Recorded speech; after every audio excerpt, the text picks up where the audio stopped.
Today I'll tell you a story about Beth. We will learn about competency-based assessment, low levels of numeracy in Australians and how that impacts us, and how the innovative, high-achieving, template-enhancing maths can help.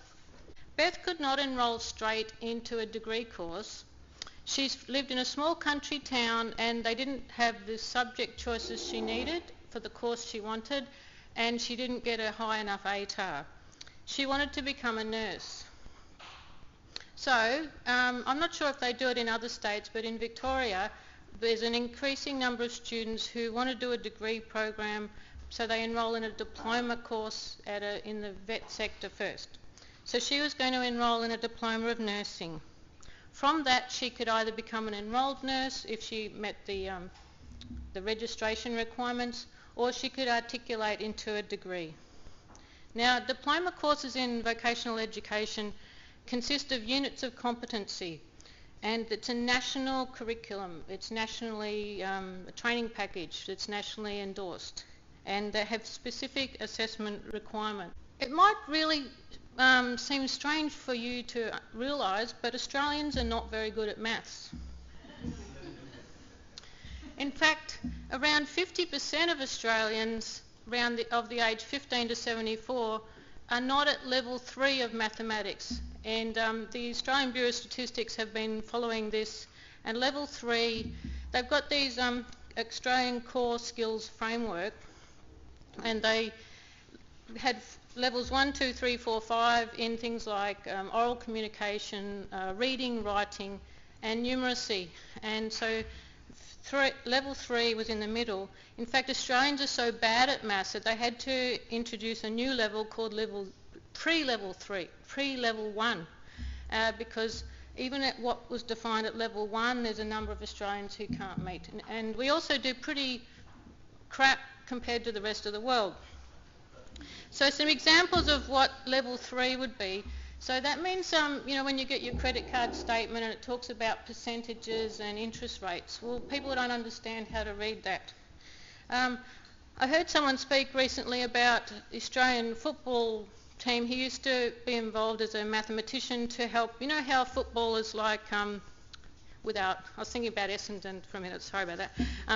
Yeah, they have ways to try and improve their players, and one of them was to get them to wear a GoPro in their top and to trace them running around the field. And he said that they actually analysed then the movements on the field and the play, and they did all this statistical analysis and did these graphs. And he said one problem they had was that the players didn't understand the maths required to interpret the statistics. So it's all very good to have all this great statistics on where your weaknesses are, but if you can't read a graph to save yourself, then that's a problem. So even things like, when you see a gym membership advertised for 12 months at this price or an annual fee of this price, well, they can't calculate which is actually cheaper. Looking at two-dimensional and three-dimensional objects, they don't know how to interpret a drawing. And when you think about, I work in the vet sector, if a carpenter can't read a window frame, or if a plumber can't sort of do measurements of pipe, it's a pretty major problem. So back to Beth. She heads off to Melbourne to start her diploma. Now Beth's not good at maths either, but what she doesn't realise is that the government wants to do something to help numeracy skills in Australians. So they just define something called foundation skills, and they include foundation skills in every unit of competency. So if you were to go to, there's this website called training.gov.au, any course that's listed as accredited will have foundation skills incorporated into the units of competencies. Foundation skills are defined as work-related skills and language literacy and numeracy skills. The Diploma of Nursing has numeracy requirements. There's a medication unit in it. Many of you will know it's also in the bachelor degree, where they have to calculate sort of dosages or conversion of units, like from micrograms to milligrams and that sort of thing. They've got to look at age range of children, like if you're looking at the weight of a child, that helps you work out the dose. So what a lot of RTOs decide to do to get students to pass this medication unit is to set an exam and expect students to get 100% in the exam. Because in competency-based assessment, you can't just get 50% as a pass. You have to pass everything. You have to be competent at all the assessment requirements. And this, for students who many aren't particularly good at maths and are quite anxious about maths, this is extremely difficult. And they can sit the exam more than once, but you could argue that, is that a fair way to assess a student's ability in doing calculations? So, many vet courses need maths. We have hospitality, we have electrical, we have pathology, carpentry, building design and nursing. It would be really good to have a tool that would help people to do numeracy requirements. Because if we could help the teachers to teach numeracy. If you've ever come across courses like this where you've got teachers who are experts at making cakes, but they have to teach numeracy skills. Many of them don't have very good numeracy skills. They don't like maths. They don't want to do maths, but now it's part of the assessment requirement. So they just tend to fall back on how they remember being taught when they were at school. So if we had a tool that helped teach numeracy skills, it helped the students to learn, helped the teachers to teach, and if it was a way to have students that they're calm and confident, then I think that would be a really good idea. Well, we've been hearing about such a tool this whole few days. We heard about it just before, and I really appreciated the fact that they talked about students having to stop at the start and not rush in, because I think in maths it's really important to not rush into solving a problem. We've heard about the Research Skills Development Framework, and we've heard about the Optimising Problem-Solving Pentagon. It clearly works across different disciplines, it reaches in a broad range of contexts, it promotes confidence in students, and it's easy for teachers to learn. We know how well the RSD works as an assessment rubric. I've heard lots of examples about that. We've just heard how it's been used for engineering methods. It was developed by engineering students. I think that was referred to yesterday, and I really like the fact that it was developed by fourth-year engineering students to teach first-year engineering students. And the subject on communication. And coming from a maths background, I can totally relate that maths students love learning about maths. They don't really care for communication.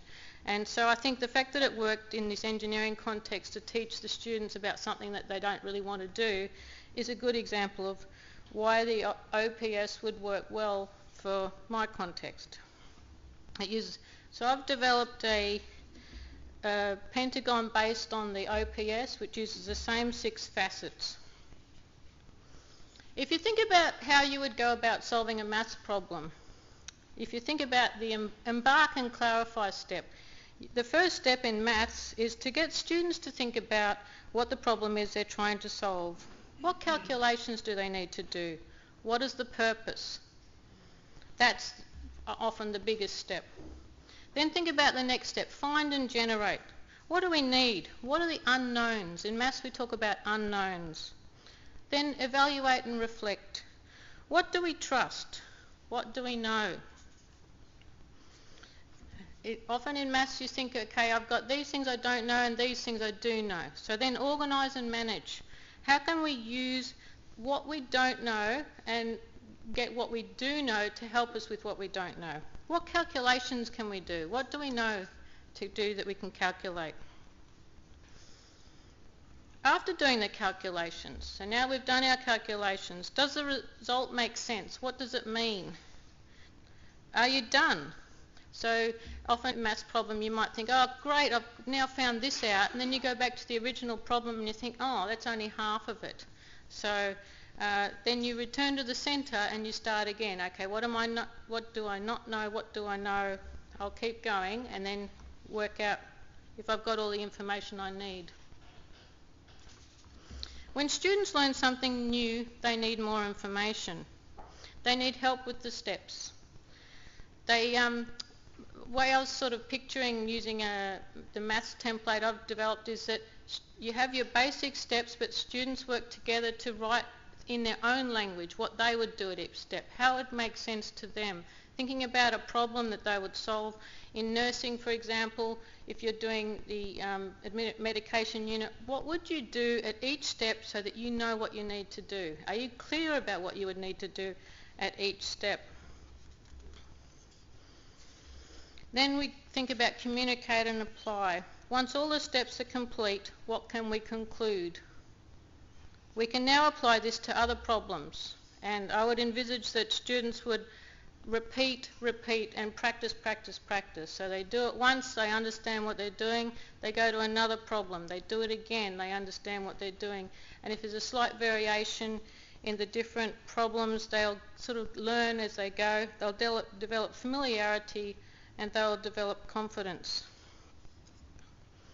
Lots of practice using an actual pentagon where they start off with a lot of detail, but then they could carry a pentagon in their hand, and after they've done enough practice they would know, okay, step 1, this is what I'm doing, step 2, this is what I'm doing.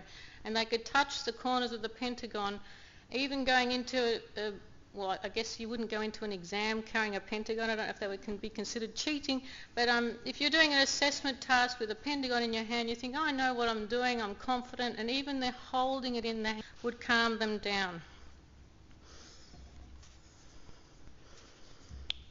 And this is the sort of pentagon I've developed, and I've just been through it, so I don't need to go it again. But I heard about MELT. I'll just briefly give you my background. I heard about MELT December last year, and I thought, gee, that would work well in a maths sort of environment. I'm studying maths at the University of Melbourne, and I'm looking at skills students develop in an undergraduate maths degree, but I also work as an auditor in vocational education, and that's why I thought, oh, I didn't actually realise numeracy skills was such a problem until I started reading about it. And I didn't care, to be quite honest. I thought, well, I don't care. I like maths and I'm good at it. But then when I read more about it, I thought, but I should care, and it's a real problem, and it's not that easy to solve the problem. So that's why I'm on a bit of a mission to, my next step is to look for a project. Because I do auditing, I go to different departments and get to know people in different areas, and an opportunity will come up, I'm sure, where I can actually test the template because they're looking for something to help with developing numeracy skills in their context. So thank you very much.